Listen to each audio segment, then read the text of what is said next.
हम लोग डिस्कस करेंगे डुअल नेचर ऑफ मैटर और रेडिएशन का, जिसमें बेसिकली हम लोग बात करेंगे है ना, जिससे क्वेश्चन रहते हैं कि वेवलेंथ या मैटर वेवलेंथ, ठीक है। तो थोड़ा सा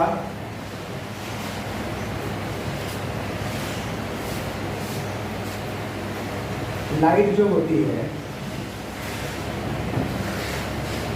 लाइट ये तो तरंग होती है ना। लाइट क्या है? एक तरह का वेव है, तरंग है, इलेक्ट्रोमैग्नेटिक वेव, विद्युत चुंबकीय तरंग, विद्युत चुंबकीय तरंग है। ओके, ठीक है। यानी इसके अंदर जो अपने तरह की प्रॉपर्टी है वो होगी, है ना। इसके पास फ्रीक्वेंसी होगा, वेवलेंथ होगा वगैरह वगैरह, जो वेव के अंदर होता है, ठीक है। समझ रहे हैं वेव के बारे में? सारा कैरेक्टरिस्टिक्स वेव का इसके अंदर पाया जाएगा। लेकिन बाद में ये चीज़ प्रूव हुआ कि लाइट जो है ये पार्टिकल नेचर भी शो करता है। पार्टिकल नेचर भी शो करता है। पार्टिकल नेचर समझ रहे हैं ना, यानी कि कण की प्रकृति, है ना, कण की प्रकृति।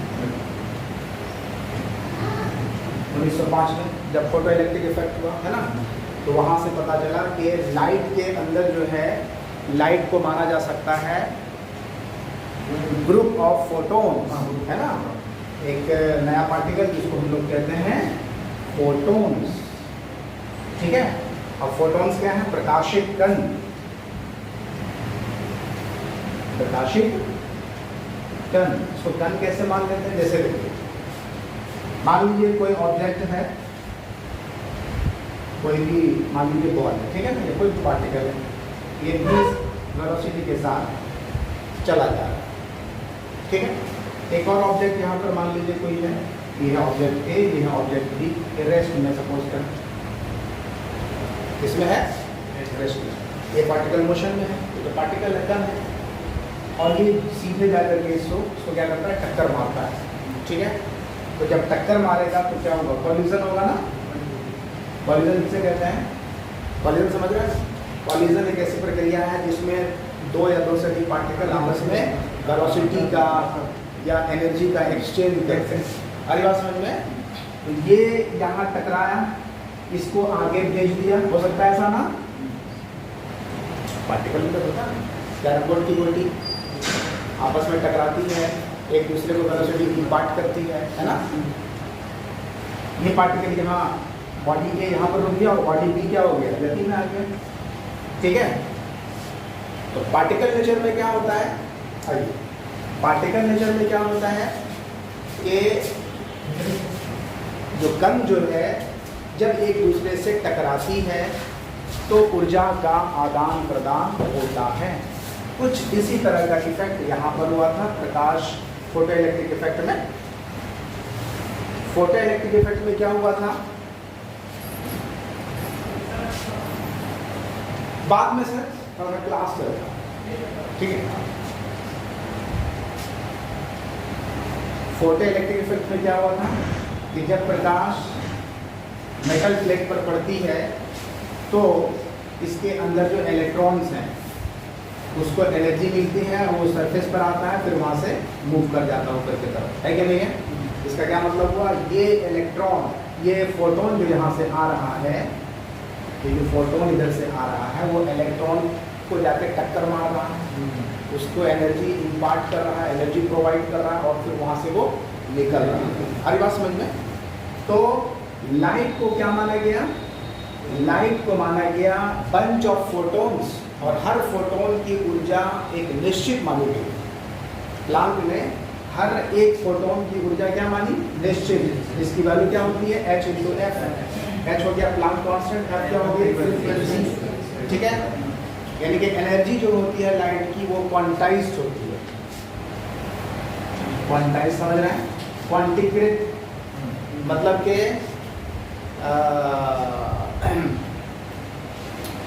हर एक पार्टिकल का अलग अलग एनर्जी होगा। जैसे फोटोन की एनर्जी है ना, हर एक फोटोन की, एक फोटोन की एनर्जी एक इलेक्ट्रॉन एब्जॉर्ब करता है, फिर उसको एनर्जी मिला तो वो क्या हो गया? अपने बंधन को तोड़कर मुक्त हो गया, बाहर निकला। आ रही बात समझ में? ऐसा प्रोसेस होता है। फिर उसी तरह का प्रभाव कॉम्पटन इफेक्ट में भी है,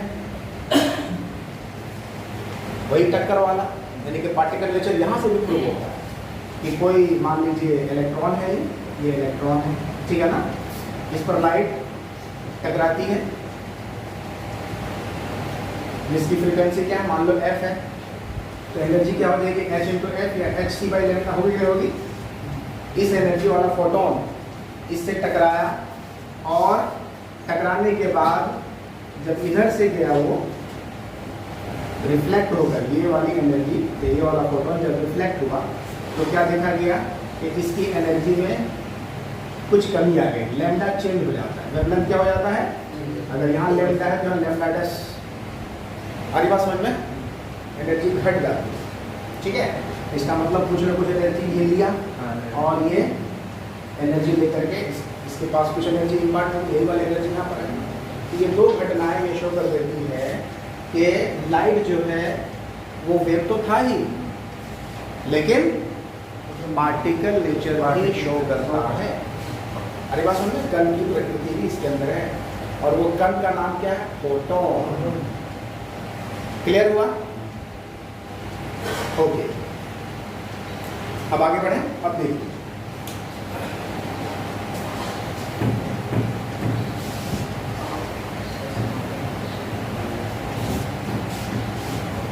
इसी आधार पर डी ब्रॉगली या डी ब्रॉय इसको कहते हैं हम लोग, डी ब्रॉय साइंटिस्ट हैं, इन्होंने एक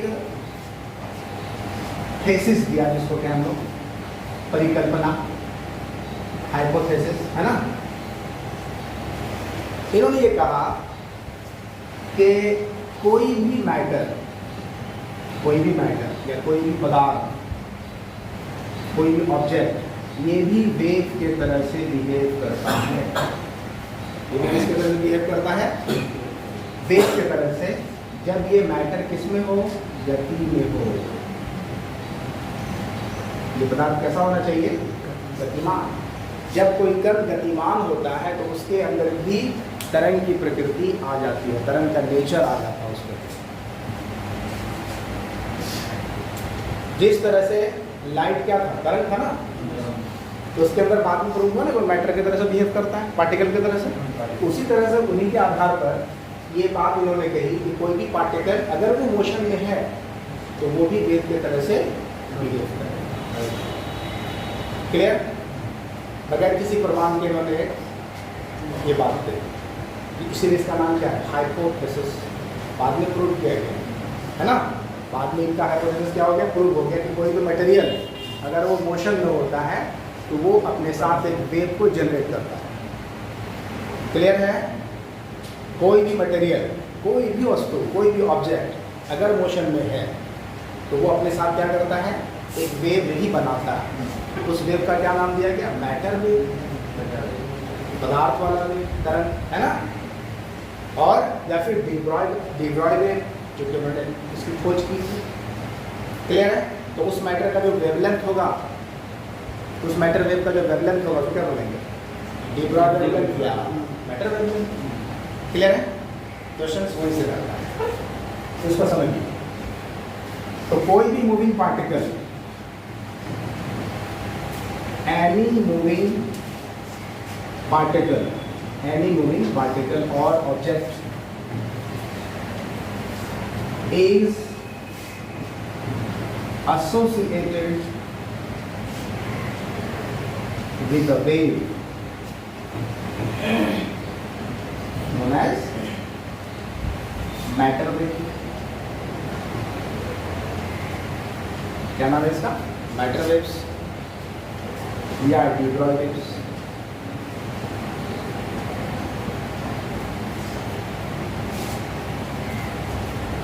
क्लियर है?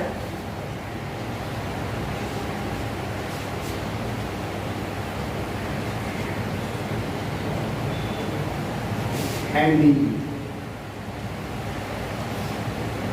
corresponding wavelength इज कॉल्ड, कौन सा वेवलेंथ? D Broglie wavelength.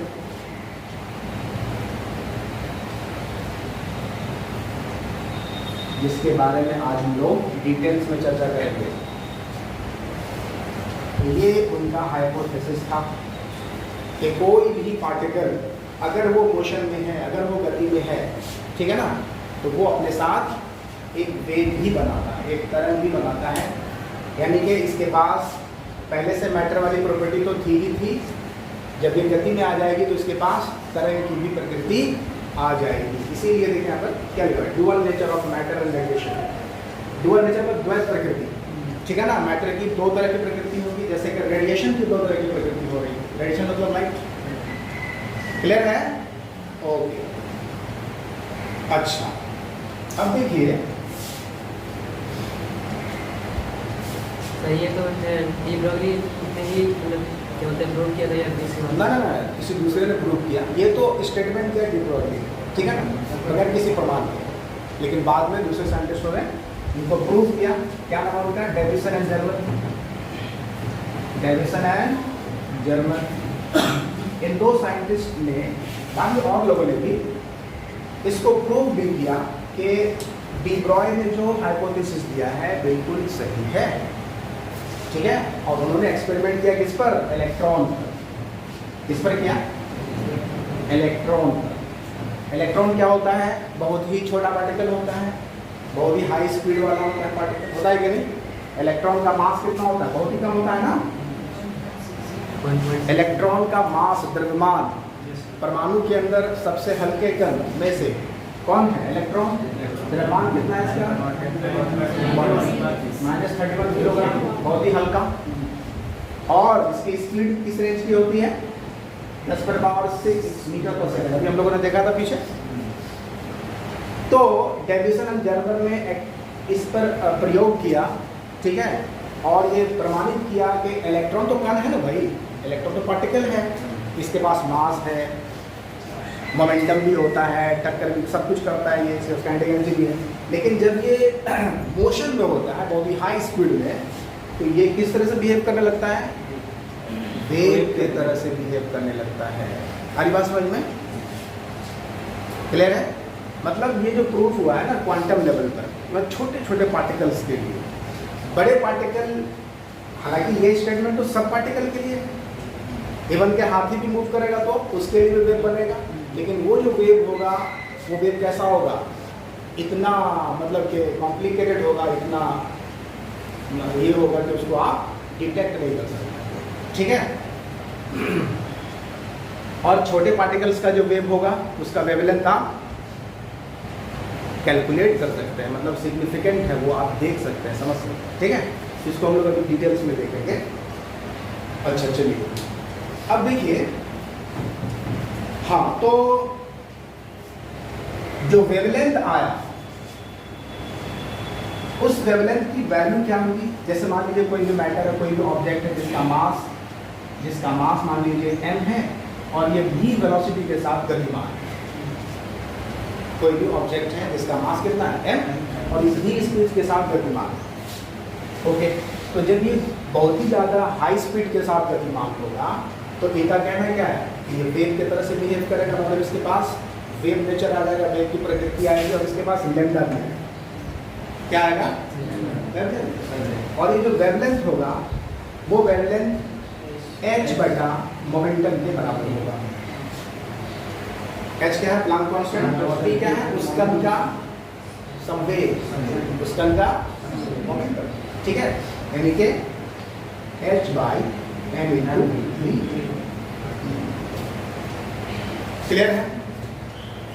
और ये वाला जो फॉर्मूला है, आप ये देखिए, आप ध्यान से, P हो गया मोमेंटम, ये कण की प्रकृति को डिनोट करता है मोमेंटम, और लैम्डा क्या है? ये तरंग की प्रकृति को डिनोट करता है। ये जो फॉर्मूला है वो तरंग और कण दोनों को रिलेट करता है। हमारी बात समझ लें, तरंग और कण दोनों को रिलेट करता है, ठीक है। जैसे m द्रव्यमान का कण v स्पीड के साथ अगर गतिमान है तो कितना लैम्डा बनाएगा? फॉर्मूला मिल सकता है आपके यहाँ से। क्लियर है? या कोई फोटोन है, मान लीजिए कोई फोटोन है, ठीक है, रेडिएशन।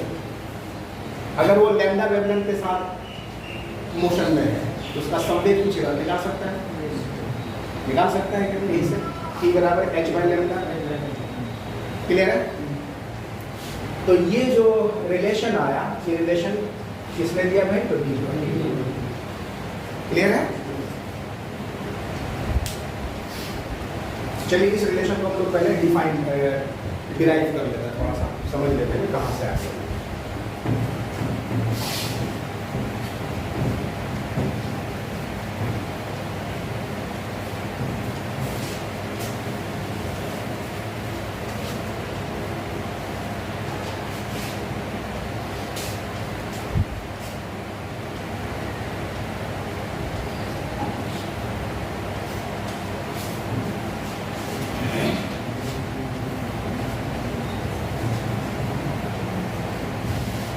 आइंस्टीन का मास एनर्जी रिलेशन सबको पता होगा, E बराबर mc²।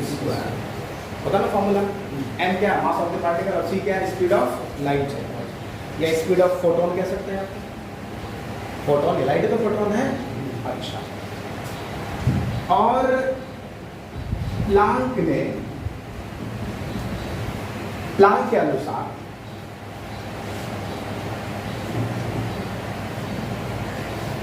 प्लांक के अनुसार हर फोटोन की जो एनर्जी है वो एनर्जी भी फिक्स है, जो किसके बराबर है? h इंटू एफ है कि नहीं होता है? हर फोटोन की एनर्जी कितनी होती है? h गुना फ्रीक्वेंसी। h क्या है? Planck constant. h है प्लांक कांस्टेंट, प्लांक्स कांस्टेंट। मान भी पता होगा आपको, कितना होता है?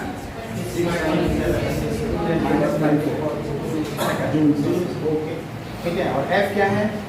आवृत्ति है फ्रीक्वेंसी। ठीक है, इसी आवृत्ति को लिखा जा सकता है c बाई लैम्डा, बाद में लिखेंगे, रिलेशन है F बराबर c बाई लैम्डा। तो अगर हम मान लें क्या कहते हैं, डी ब्रॉय के हाइपोथेसिस को सही मान लिया जाए, ये दोनों इक्वेशन बराबर हो जाना चाहिए ना मैथमेटिकली, मतलब एनर्जी का दोनों ही रिलेशन है ना। तो लिखेंगे according to de Broglie hypothesis, ये दोनों आपस में क्या हो जाने चाहिए? बराबर हो जाने चाहिए, मतलब h इंटू एफ बराबर mc²। h इंटू एफ बराबर mc²।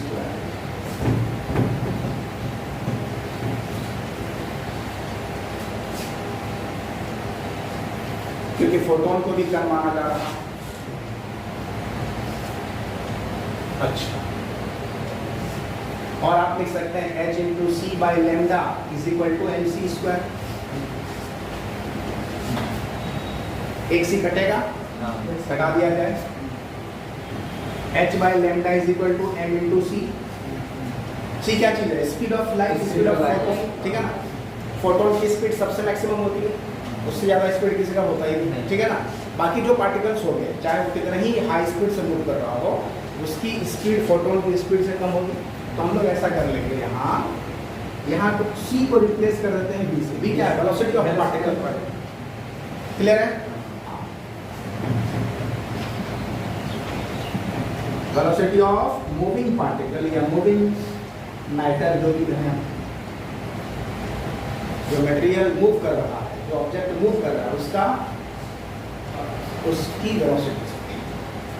तब क्या हो जाएगा?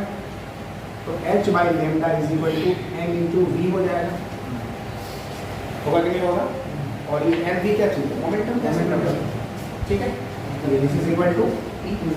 बस हो गया, तो ये रिलेशन लैम्डा बराबर h बटा e।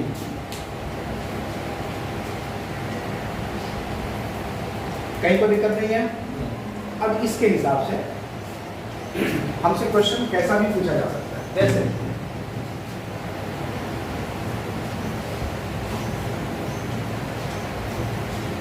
जैसे एक एग्जांपल लेते हैं। मान लीजिए कोई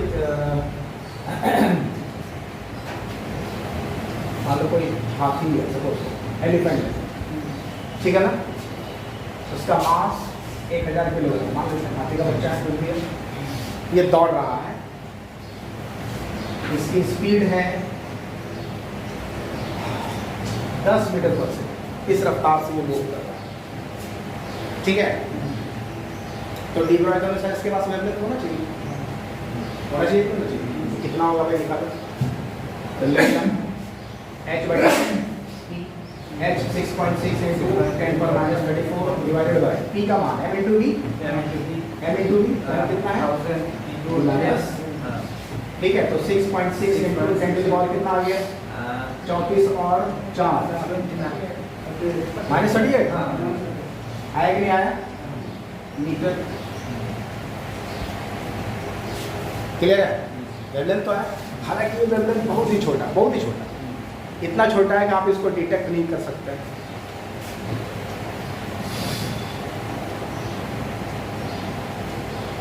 अभी तक इलेक्ट्रोमैग्नेटिक स्पेक्ट्रम में जो सबसे छोटा वेवलेंथ हम लोगों ने देखा कितना है, 10⁻⁻12 मीटर गामा का लगभग। गामा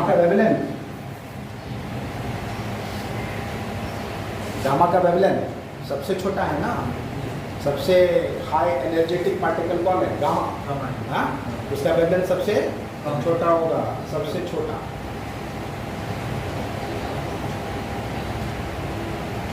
फ्रीक्वेंसी सबसे ज़्यादा, जिसकी फ्रीक्वेंसी ज़्यादा उसकी एनर्जी ज़्यादा है ना, और फ्रीक्वेंसी जिसकी ज़्यादा है वेवलेंथ उसका कम है। तो वेवलेंथ सबसे छोटा से छोटा जो हम लोगों ने अभी तक देखा कितना है, 10⁻⁻12 मीटर के आसपास, क्लियर है। यानी कि अगर इसको लिखें तो एंगस्ट्रम में 10⁻⁻2 एंगस्ट्रम भी कहा जा सकता है। हर बात समझ में। और यहाँ देखो तो इसका एंगस्ट्रम में निकालो, 6.6 into 10 पर पावर कितना हो जाएगा, -28 एंगस्ट्रम है कि नहीं। 10⁻−10 मीटर बराबर एक एंगस्ट्रम होता है कि नहीं होता है, अभी भी कितना होता है,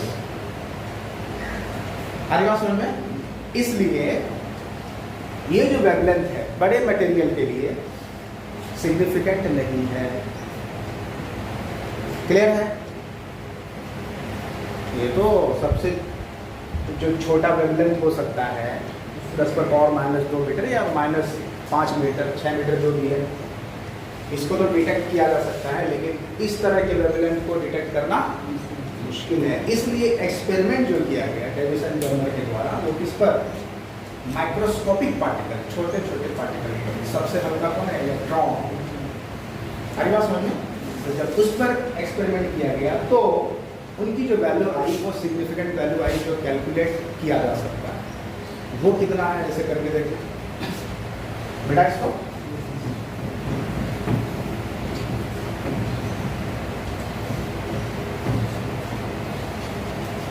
अगर हम यही चीज लागू करें किसके लिए, इलेक्ट्रॉन के लिए, फॉर इलेक्ट्रॉन के लिए लेमडा निकालें तो लेमडा बराबर h/p, h कितना वही रखेंगे -34 divided by mass into velocity, mass कितना होता है 9.1 10⁻⁻31। वेलोसिटी कितनी होती है 10⁻6 ना, उसी रेंज का होता है उसका स्पीड 10⁻6 मीटर पर सेकंड। अब इसको जरा सॉल्व करेंगे, इसको ऐसा करें 6.6/9 कर देते हैं, 9.1 को 9 लिख देते हैं शॉर्टकट में। यहाँ पे कितना हो जाएगा देखो, -34 + 31 - 6, यहाँ पे हल करो 6.6/9 कितना होता है 963, 3 बजा 30 हुआ,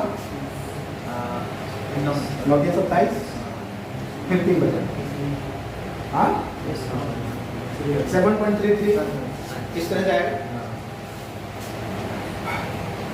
इंटू 10 की पावर कितनी है,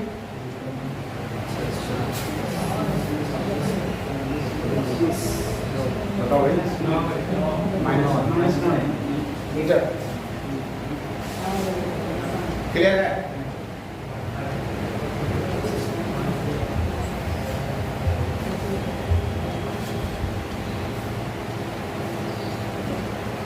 कुछ ठीक है, गड़बड़ तो नहीं है। -34 + 31 -6, यहाँ पे हो गया -3 और -9, सही है ना?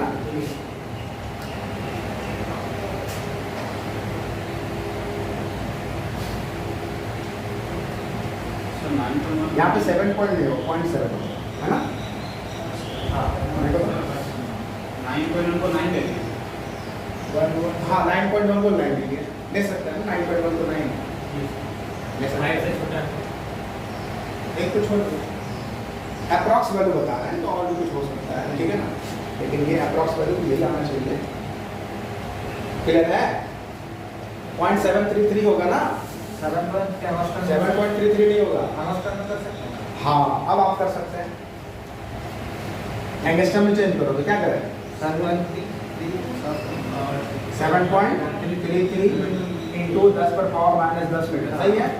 यानी 7.33 एंगस्ट्रम है ना? कंसिडरेबल। ये वाला वेवलेंथ तो कंसिडरेबल है, सिग्निफिकेंट है ये वेवलेंथ। क्लियर है? ये तो ऐसे रफ वैल्यू निकाले, लेकिन डेविसन जर्मर ने जो एक्सपेरिमेंटल वैल्यू निकाला था वो कितना निकाला था? लगभग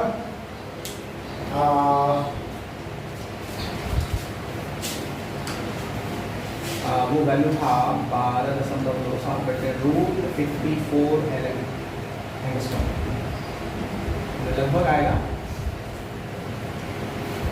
1.6 के आसपास। √7 कितना होता है? अगर मान लो उसको 64 8 मान लेते हैं ऑलमोस्ट, ठीक है ना? हो जाएगा ना 1.7। क्लियर है? जो भी वैल्यू हो, एग्जैक्ट वैल्यू याद नहीं है, बस ये 1.6 एंगस्ट्रॉम के आसपास होता है। तो समझ में आया? वो वाला वैल्यू एक्सपेरिमेंटल वैल्यू, उसके बाद मान लेंगे।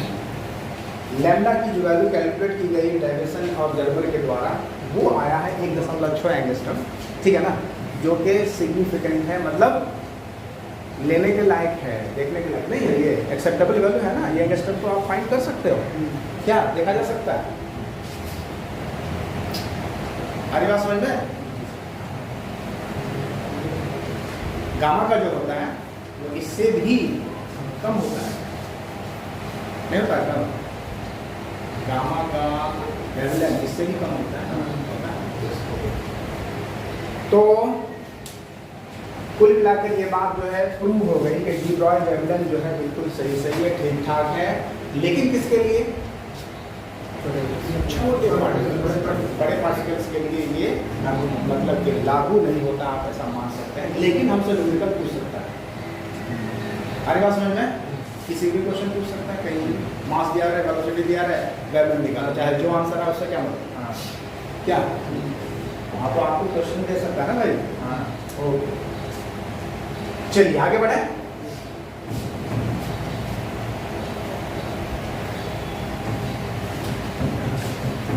अब न्यूमेरिकल हमसे पूछ सकता है कहाँ से कैसे। एक तो डायरेक्ट हो गया, मास वेलोसिटी दिया रहे हैं तो लैम्डा निकाल सकते हैं, ठीक है ना? और देखिए,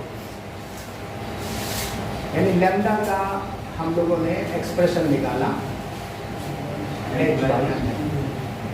ठीक है? इसी मोमेंटम को काइनेटिक एनर्जी के साथ भी हम लोग रिलेट कर सकते हैं।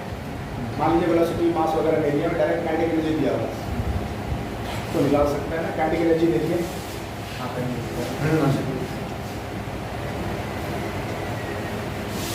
किसी भी पार्टिकल की काइनेटिक एनर्जी E के बराबर क्या होता है? हाफ mv² होता है, ठीक है? इसको लिखा जाए mv का होल स्क्वायर बटे 12, सही है ना? ऊपर नीचे m से गुणा कर दिया, m² v² डिवाइड बाई 12, तो ये क्या चीज हो गई? p²/12, यानी कि p बराबर क्या लिख सकते हैं? 2mE लिख सकते हैं कि नहीं लिख सकते हैं? डायरेक्ट यहाँ पे चिपका lambda equal to root under 2mE, ये एक्सप्रेशन।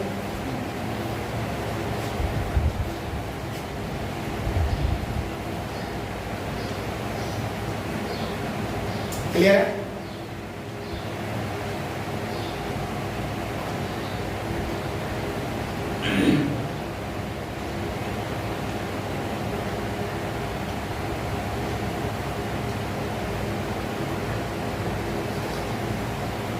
अब देखिए, किसी भी चार्ज पार्टिकल को अगर इलेक्ट्रिक फील्ड के अंदर रखेंगे तो एक्सेलरेट होगा, वो त्वरित होगा, उसका वेग बढ़ेगा, है कि नहीं है। तो मान लेते हैं, अगर आपसे क्वेश्चन दिया रहे कि कोई आवेश है, मान लो कोई भी आवेश, उसको भी वोल्टेज के पोटेंशियल डिफरेंस को देख करके उसको एक्सेलरेट कर रहे हैं, तो उसका व्यवधान क्या होगा। तो देखिए, उसको ऐसे हम निकाल सकते हैं, जैसे समझिए इसको पहले, जैसे मान लीजिए कोई प्लेट है, पॉजिटिव प्लेट, और ये क्या है नेगेटिव प्लेट, दोनों के बीच का पोटेंशियल डिफरेंस भी मान लो, ठीक है। कोई भी पार्टिकल, चार्ज पार्टिकल मान लेते हैं, रख लेते हैं यहाँ पर, हम यहाँ पर रखेंगे इस प्लेट के सामने, अब क्या होगा, इलेक्ट्रिक फील्ड के डायरेक्शन में एक्सेलरेट होंगे, बढ़ेगा इस तरफ, है कि नहीं है, बढ़ेगा ना इस तरफ। पहले रेस्ट में था, उसके बाद धीरे धीरे स्पीड क्या होगी, बढ़ेगी, ठीक है। तो बढ़ेगी मतलब काइनेटिक एनर्जी बढ़ रही है इसकी, धीरे धीरे काइनेटिक एनर्जी क्या हो रही है, बढ़ रही है। तो इसको काइनेटिक एनर्जी प्रोवाइड कौन कर रहा है, पोटेंशियल डिफरेंस कर रहा है, नहीं कर रहा है। तो इसलिए क्या हम ये लिख सकते हैं, काइनेटिक एनर्जी जो चार्ज पार्टिकल को मिलेगा वो कहाँ से मिलेगा, वो मिलेगा Q इंटू E से। एनर्जी है कि सोचिए, V बराबर W/Q, पढ़े हो ना। वर्क क्या चीज़ है, वर्क कौन कर रहा है, पोटेंशियल डिफरेंस जो है वर्क कर रहा है। तो वर्क किस पर कर रहा है, चार्ज पर, तो बढ़ा रहा है, एक्सेलरेट कर रहा है, तो वही वर्क तो काइनेटिक एनर्जी में चेंज होगा, हाँ या ना, क्या, और फिर एनर्जी गायब हो नहीं रही है, ठीक है। एनर्जी कंजर्वेशन के सिद्धांत के अनुसार इलेक्ट्रिक फील्ड के अंदर आवेश को रखेंगे तो एक्सेलरेट होगा, मतलब उसकी ऊर्जा बढ़ेगी, तो ऊर्जा दे कौन रहा, पोटेंशियल दे रहा, कितना देगा, कितना आया समझ में नहीं आया। T के बराबर Q इंटू कुछ करता है वहां पर, ये भी फॉर्मूला, इसके जगह पर Q इंटू V पुट कर देते, कर दिया जाए।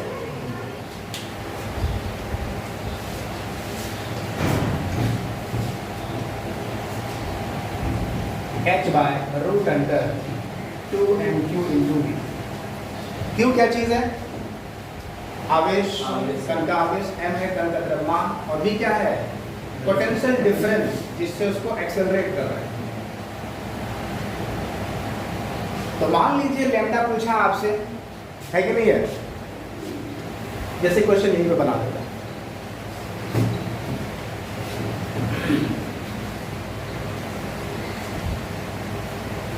कोई भी आवेश है, मान लीजिए 2 माइक्रोकूलम का आवेश, क्लियर, द्रव्यमान इसका दिया हुआ है 10⁻⁻25 किलोग्राम, मास है इसका, क्वेश्चन पूछ सकता है।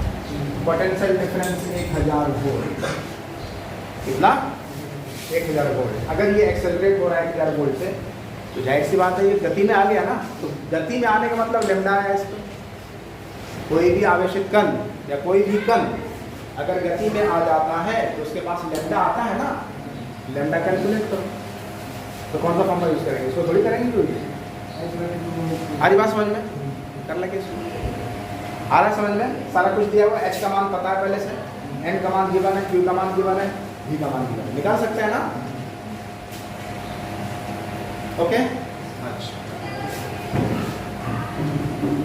इसी चीज को डेविसन एंड जर्मर ने एक्सपेरिमेंट किया था, चार्ज की जगह पे क्या लिया, इलेक्ट्रॉन, चार्ज की जगह पे क्या लिया, एक्सेलरेट किया उसको। तो अब देखो, अगर हम q की जगह ले लें E, ठीक है, इलेक्ट्रॉन ले लिए, तब क्या हो जाएगा, तब हो जाएगा लैम्डा बराबर h बटा 2m E इंटू V, ठीक है। अब ध्यान से देखो, h की वैल्यू, n की वैल्यू, E की वैल्यू सबको पता होता है कि नहीं। इसको जब सॉल्व किया गया तो ये निकला 150 बटा V, कितना निकला, रूट अंडर 150 बटा V, और लैम्डा की वैल्यू मीटर में नहीं, किसमें, एंगस्ट्रम में। मीटर में रखना है तो गुना 10⁻⁻10 मीटर, गुना, क्लियर है। या फिर इसी को ऐसा भी लिखा है 12.27/√v एंगस्ट्रॉम, एक ही चीज है, याद रखना। इलेक्ट्रॉन का केस रहेगा तब इसके लिए, specially for electron. Direct question में अगर इलेक्ट्रॉन का जिक्र है तब तो बहुत आसान हो गया क्वेश्चन। इलेक्ट्रॉन का अगर जिक्र है क्या चाहिए, सिर्फ पोटेंशियल डिफरेंस चाहिए, डायरेक्ट लैम्डा निकलेगा।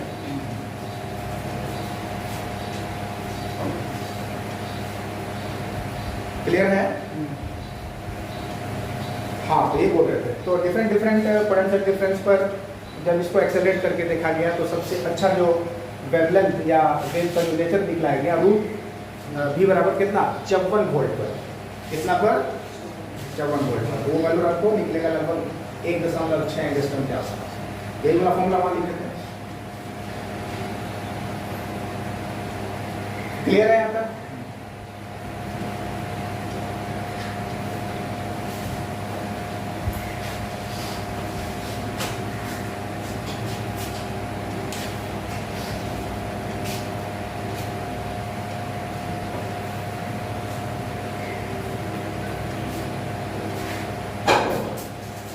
जैसे क्वेश्चन पूछा इसमें,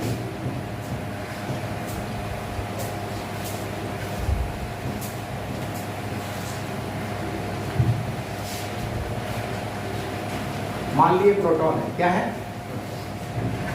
प्रोटॉन, ठीक है ना।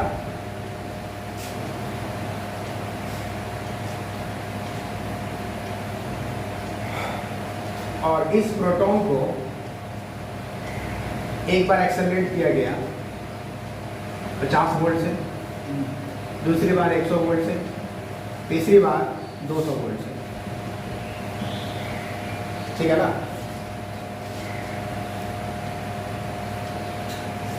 या उसको और अच्छा करना चाहिए, 36 वोल्ट से, 100 वोल्ट से, तो यहाँ पर मान लेते हैं 525 वोल्ट से। तीन डिफरेंट वोल्ट पे इसको क्या किया गया, एक्सेलरेट किया गया। तो तीनों के लिए करस्पॉन्डिंग वेवलेंथ का अनुपात क्या होगा।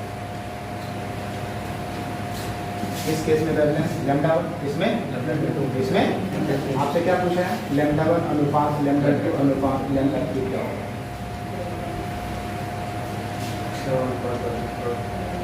देखो क्या होगा, सोचो।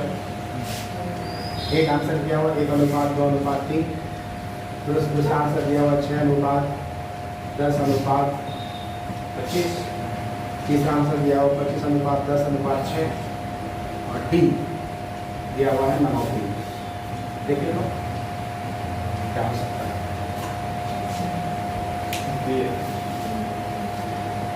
625 सॉरी, यहाँ पे 625, यहाँ पे 625 होगा। हाँ 625।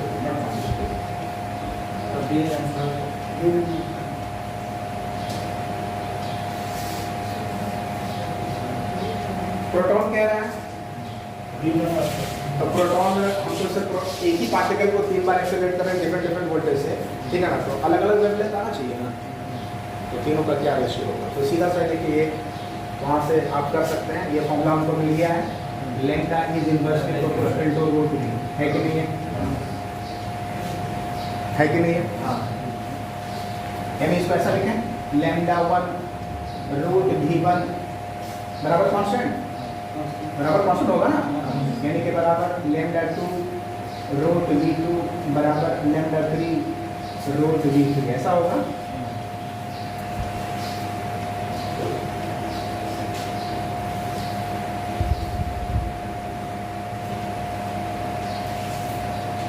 कितना हो जाएगा,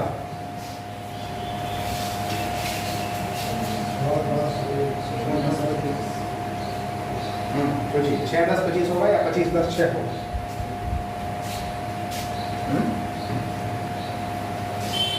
हाँ 25 ये 25 10 6 होगा। इन दोनों का अगर इक्वल करें ऐसा लिखा जाए, लिखा जाए। क्लियर है, नहीं तो आपका पता लग जाएगा। Lambda 1 by lambda 2 root v2 कितना है 10 हो जाएगा ये। अब V1 कितना है? 6 लैम्डा 1 बाई लैम्डा 2 10/6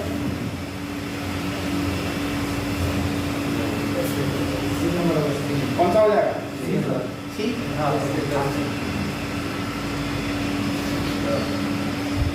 कोई दिक्कत?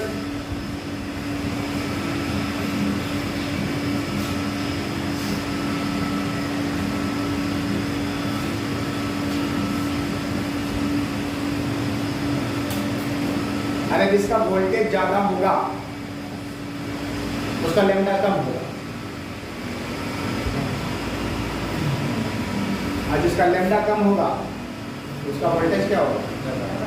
हाँ, मतलब जिसका वोल्टेज कम होगा उसका लैम्डा ज़्यादा होगा। यही ना कह रहा है ये। अरे भाई ये कम होगा तो ये सिंपल तो बात। अगर ये कम होगा तो ज़्यादा होगा। आपसे क्या पूछा है? लैम्डा 1 बटे लैम्डा 2, यही ना पूछा है। तो ये कम तो वोल्टेज ज़्यादा, ज़्यादा कौन है? 25 होगा कि नहीं होगा? 25/6 आ रहा समझ में या नहीं आ रहा? अच्छे से ऑब्जर्व करो। क्वेश्चन तो बोले थे यही कि कोई भी मान लो पार्टिकल है, प्रोटॉन में कोई भी पार्टिकल पूछ सकता है, कोई भी पार्टिकल आपसे पूछा जा सकता है।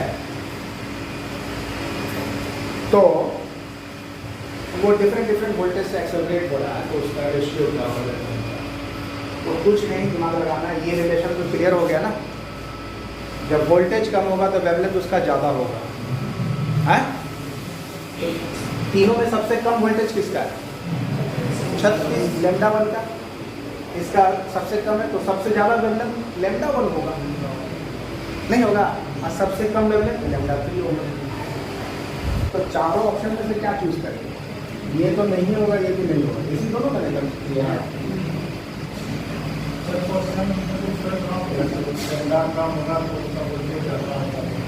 क्वेश्चन से कैसे देखिए, लैम्डा बराबर h/√2mq/v है ना, तो h कांस्टेंट, 2mq कांस्टेंट, तो बचा क्या? रूट भी नहीं बचा।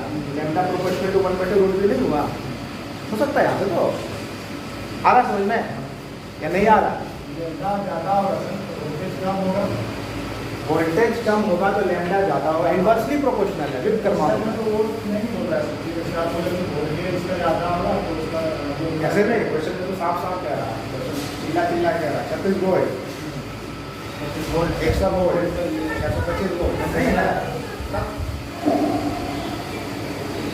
प्रोटॉन को 3 अलग कंडीशन में एक्सेलरेट किया गया।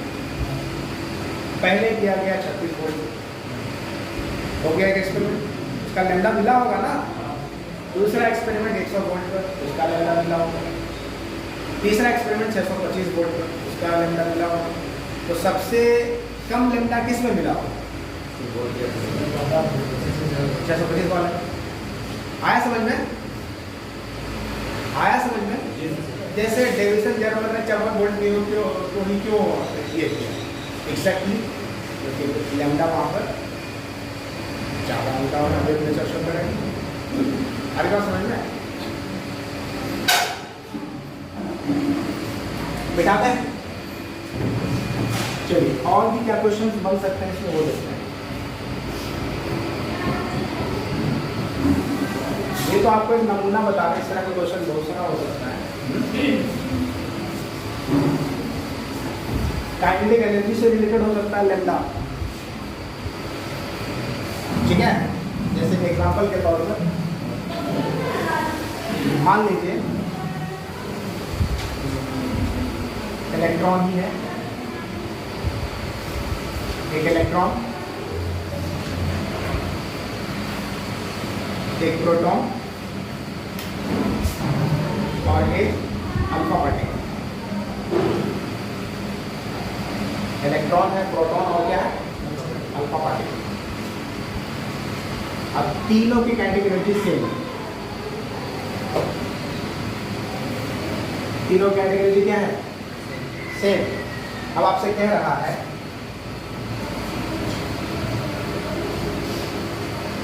इन तीनों का जो लेमडा होगा ना तीनों का, तीनों कैटेगरी सेम है, मान लो मोशन में है और तीनों कैटेगरी क्या है बिल्कुल सेम। तो इन तीनों का जो लेमडा है इसको आपको कहना है कि लेमडा को बढ़ते हुए क्रम में सजाए। 4 ऑप्शन दिया, एक option lambda E greater than lambda P greater than lambda alpha, alpha का, ठीक है। दूसरा lambda alpha greater than lambda P greater than lambda E, और भी 4 ऑप्शन बना सकता है।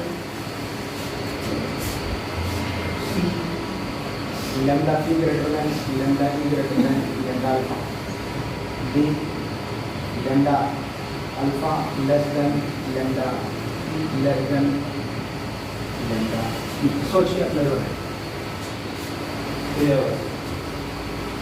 क्या हो जाएगा, डी ए होगा। हाँ सोचो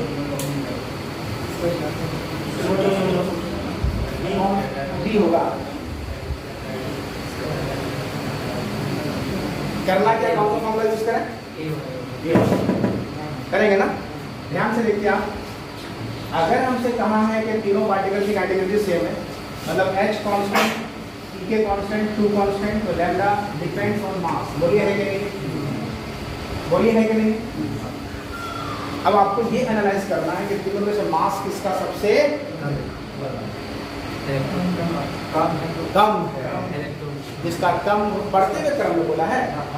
बढ़ते हुए क्रम में मतलब पहले छोटा, पहले वेवलेंथ छोटा, तब ना धीरे धीरे सबसे छोटा वेवलेंथ किसका होगा, जिसका मास सबसे ज्यादा होगा, है कि नहीं है। किसका मास सबसे ज्यादा है, अल्फा का। ये और ये ऑप्शन मैच कर रहा है अभी भी क्या। उसके बाद अल्फा से छोटा कौन है, प्रोटॉन, कट से ऑप्शन आई बात समझ में। और इलेक्ट्रॉन का वेवलेंथ सबसे ज्यादा होगा, तो बढ़ते हुए क्रम में आंसर हो गया। यही क्वेश्चन अगर पलटा दे घटते हुए क्रम में सजाए, ऑप्शन गलत हो जाएगा। असेंडिंग ऑर्डर और डिसेंडिंग ऑर्डर पूछ सकता है ना भाई, क्लियर है। और पढ़ना है बेटा, चलिए और एक कुछ रिलेशन देख लेते हैं, इसको आज हम लोग कोशिश करते हैं खत्म करने का, ठीक है।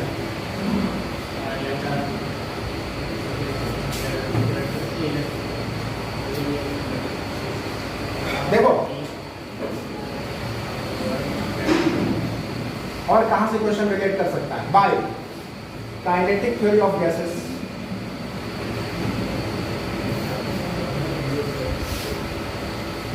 गैसों के गतिज सिद्धांत जो हम लोगों ने पढ़ा था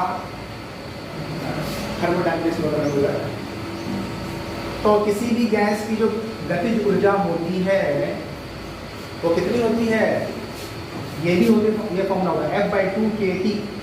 F/2, F क्या है, F क्या है भाई, नॉट फ्रीक्वेंसी, तो होता है डिग्री ऑफ फ्रीडम, समझे, डिग्री ऑफ फ्रीडम। इसके बारे में नहीं पढ़े आप लोग, पढ़े जो लोग पढ़े हैं। डिग्री ऑफ फ्रीडम अलग अलग गैसों के लिए अलग अलग होता है, मोनो एटॉमिक के लिए 3, डायटोमिक के लिए 5 और पॉली एटॉमिक के लिए 6 और 7 होगा। तो हम लोग बात करें सिर्फ मोनो एटॉमिक गैस के लिए, तो काइनेटिक एनर्जी 3/2 kT हो जाएगा। किसके लिए, मोनो एटॉमिक गैस के लिए, जैसे कि हीलियम वगैरह। अच्छा के क्या चीज है भाई, कैपिटल के है यहाँ पर, कैपिटल के फॉर्मूला तो बोल दिए ठीक है, लेकिन के होता क्या है, बोल्ट्जमैन कांस्टेंट। बोल्ट्जमैन कांस्टेंट, जिसको हम R/N भी लिखते हैं, R/N। R क्या चीज है, गैस कांस्टेंट, N क्या है, एवोगाड्रो नंबर। तो K का वैल्यू वहाँ से निकाल सकते हैं। T क्या चीज़ है? एब्सोल्यूट टेम्परेचर ऑफ गैस, परम ताप, absolute temperature of the gas. तो अगर क्वेश्चन जो है यही लैम्डा निकालने के लिए दे रहे वहाँ से टेम्परेचर आपको दिया हुआ है तो कैसे करेंगे? लैम्डा बराबर फिर से h बटा 2n ठीक है ना, है कि नहीं है? 2 इंटू n हो गया, n क्या हो गया? मास ऑफ दी पार्टिकल, तो gas molecule into kinetic energy की क्या लिखोगे? 3/2 kT लिख सकते हैं, लिख सकते हैं ना। गति ऊर्जा की जगह पर क्या लिख दिया? 3/2 तो कैंसिल करो, तो लैम्डा बराबर h बटा 3n कैपिटल kT, ये भी फॉर्मूला होता है।